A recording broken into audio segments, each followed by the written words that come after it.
मैं कक्षा 9वीं आगे छात्र हूँ। मैं आप सभी के समक्ष एक हिंदी दिवस में कविता प्रस्तुत करने जा रहा हूँ।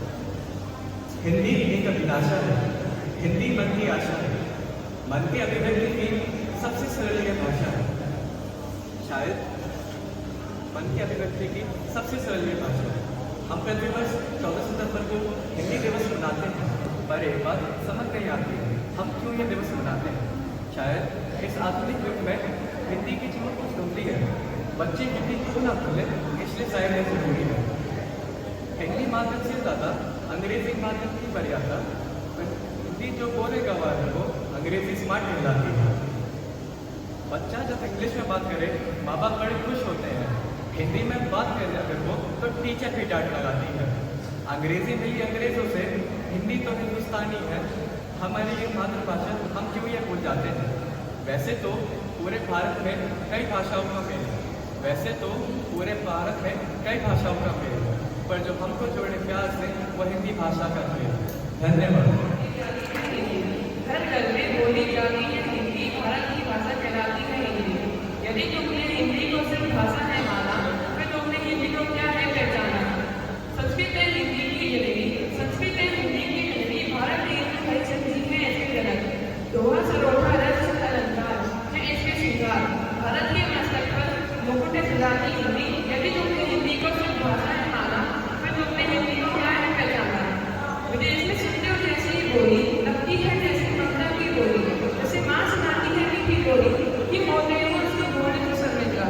बंद करो ये झूठा निरंजन, आओ मिलकर करते हैं इसका मनोरंजन।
जब भी कोई जिद करते तो माँ प्यार से हमें समझाती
बच्चों प्रवृत्ति है कि आप ही चले, वही मनुष्य है कि जो मनुष्य के लिए बने।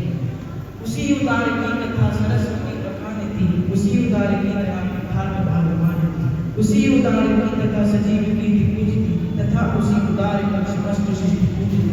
अखंड आत्मभाव जो असीम विश्व में भरे, अखंड आत्मभाव जो असीम विश्व में भरे, वही मनुष्य है कि जो मनुष्य के लिए, वही मनुष्य है कि जो मनुष्य के लिए बने। धन्यवाद दोस्तों। अब मैं आप सबके समक्ष एक प्रस्तुत करने जा रहा हूँ। इसका विषय है महाभारत का उद्देश्य। तलवार धनुष पर पैदल सैनिक कुरुक्षेत्र में खड़े हुए, रथ पिपासु महारथी के दूजे समूह खड़े हुए, एक लाख सेना के संग पांडव 5 बेचारे थे, एक तरफ थे योद्धा सब, एक तरफ समय के मारे हुए। महासभा की प्रतीक्षा में सारे प्राण लेते जी और प्राण के रंगों के सुनते महान होते जी। रणभूमि के सभी नजारे देख के कुछ खास लगे। बांध ने अर्जुन को देखा, अर्जुन को उदास कर गया। कुरुक्षेत्र का महासभा एक पल में कभी सजा डाला, पंचतनय उठा कृष्ण ने मुख से लगा बजा डाला। हुआ सबका जैसे ही सबका गर्जन शुरू हुआ, दत्त निकलना हुआ शुरू और सबका मर्दन शुरू हुआ। कहा किसी ने उधर वार्ता करते चलो की जरा गांडी पर बाधाएं आती हैं तो आए, गिरे प्रलय की घोर घटाए, पांवों के नीचे अंगारे हैं, सिर पर गढ़ से नदी ज्वाला है। निज हाथों में हंसते हंसते आंख लगाकर चलना होगा, कदम मिलाकर चलना होगा, कदम मिलाकर चलना होगा। हास्य रुदन में तूफानों में, हास्य रुदन में तूफानों में, अगर असंख्य बलिदानों में, उद्यानों में वीरानों में, अपमानों में सम्मानों में, पीड़ाओं में पलना होगा, कदम मिलाकर चलना होगा, कदम मिलाकर चलना होगा। मुझे में अंधकार में, मुझे में अंधकार में, कल कहार में, कूद प्यार में, घोर घृणा में, क्षणिक जीत में, दीर्घहार में, कठिनाइयों को सहना होगा, कदम मिलाकर चलना होगा, कदम मिलाकर चलना होगा। अटल बिहारी वाजपेयी जी अपनी इस कविता के माध्यम से यह कहना चाहते हैं कि देशवासियों, जितनी भी कठिनाइयाँ आती हैं, जितने भी देशद्रोह होते हैं, उन सबको छोड़कर हमें अपने देशवासियों के साथ एकजुट होकर चलना होगा और इस संघर्ष की लड़ाई में एक दूसरे का साथ देना